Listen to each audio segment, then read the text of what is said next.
On July 11, 2025, a political earthquake erupted from Washington, D.C., sending shockwaves far beyond the city's marble halls. The world watched as the heart of American power became the epicenter of a brewing global crisis. President Donald Trump stunned the world by announcing a sweeping 35% tariff on all Canadian imports. The announcement came unexpectedly, catching even seasoned political observers off guard and dominating headlines across the globe. This was no minor tweak. It threatened to unravel decades of economic partnership between the U.S. and Canada. The two countries, once close allies and trading partners, now found themselves on the brink of a major confrontation. The move sent shockwaves through global markets, signaling a dramatic escalation in trade tensions. Investors and analysts scrambled to assess the potential fallout. As uncertainty gripped financial centers from New York to Toronto and beyond, businesses, workers, and consumers on both sides of the border faced immediate uncertainty. Manufacturers worried about supply chain disruptions, while families wondered how prices on everyday goods might soar. The tariffs were set to take effect August 1st, leaving little time to prepare. Companies rushed to adjust orders and logistics, while government agencies scrambled to interpret the new rules.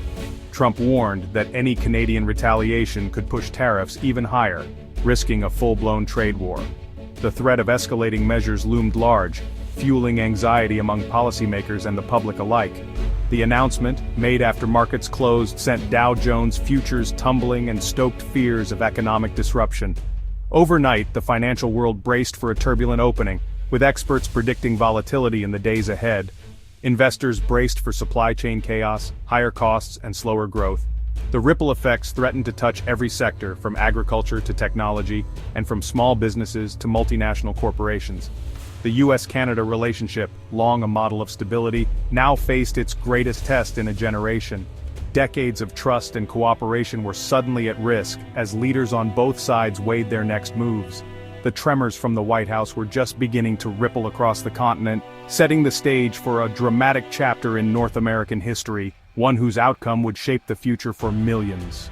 The July tariff shock was the climax of a long brewing storm between the United States and Canada, a moment that would reverberate across both nations and send shockwaves through global markets. For months, tensions had simmered, with each side growing more wary and frustrated, as negotiations repeatedly stalled and public protests grew louder at the border. In March, Carney stepped into the role of Canada's new Prime Minister, bringing not only financial expertise but also a reputation for calm under pressure, and a promise to reset relations with the U.S.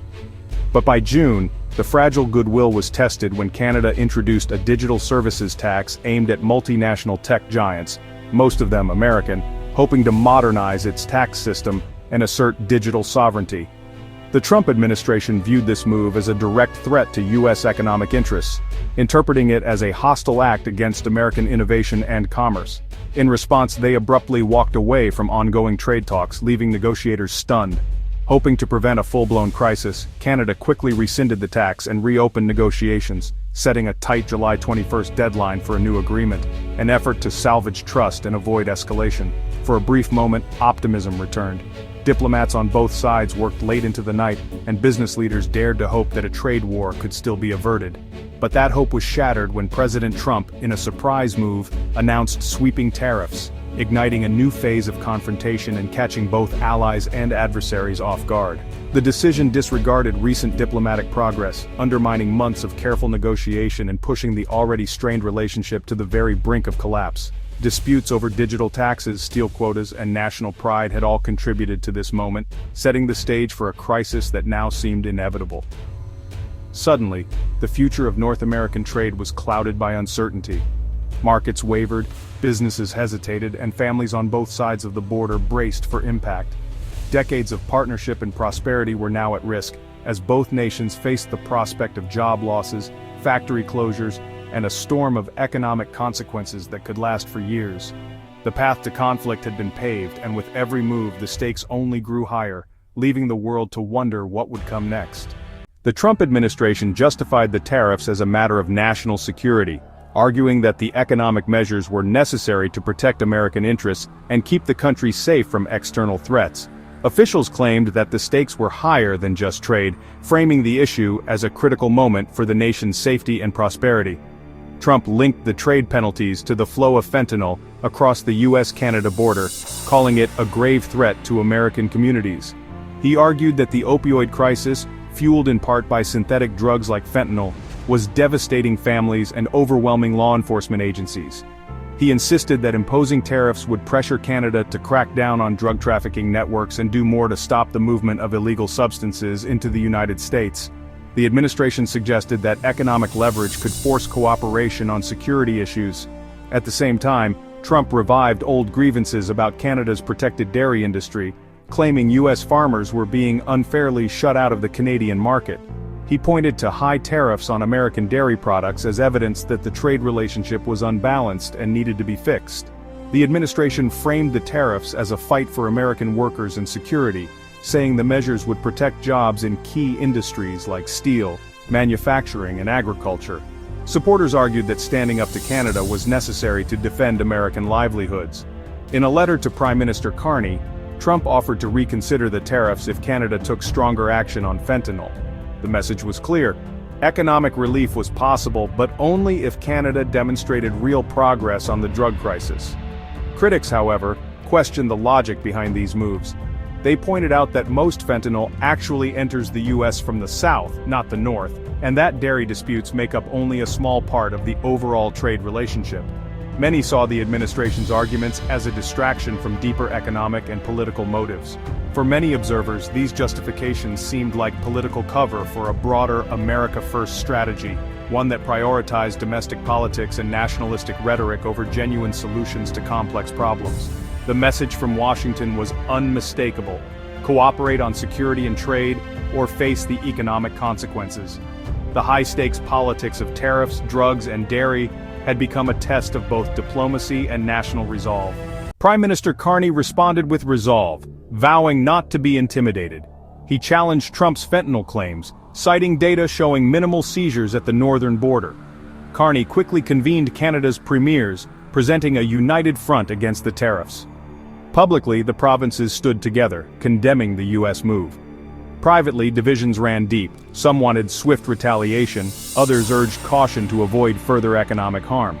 Carney faced the daunting task of balancing calls for toughness with the need to protect Canada's economy. He had to manage both U.S. unpredictability and internal disagreements. The challenge project unity abroad, while navigating real anxieties at home. Canada's response would require both strength and careful diplomacy.